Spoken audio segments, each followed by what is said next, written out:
Good morning mga kaito. Ito puro laman ng isda. Pakain natin sa kanila. Pipit-pipit. Tingnan nyo, manood kayo kung gaano nila kagusto to.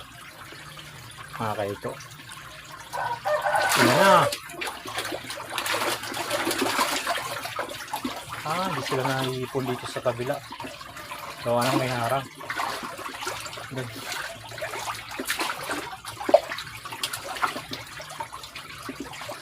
Yung iba tumatama na lang dyan. Ayun si Lulu.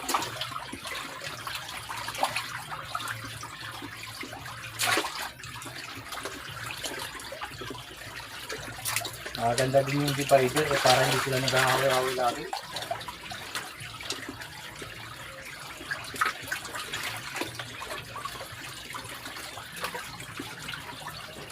Lah. Yung sa kabila na lang po, yung dito is feeds na lang po pakain natin sa kanila. Tama kayo ito, feeds po pakain natin dito sa kanila. Ano po, yung binili kong 2 kilo, ito lang po natira. Hindi siya umabot ng 2 araw.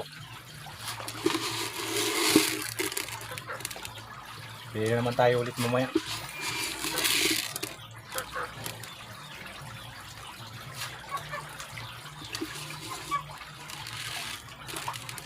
Pati yung manok namin mga kahito, pag nalaglag yan, malamang sa malamang, balahibon lang makaangon.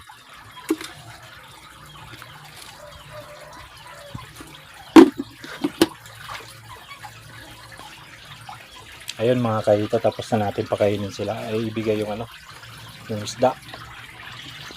Tapos yung doon sa kabila, feeds na lang napakain natin sa kanila. Gawa lang naubos dito.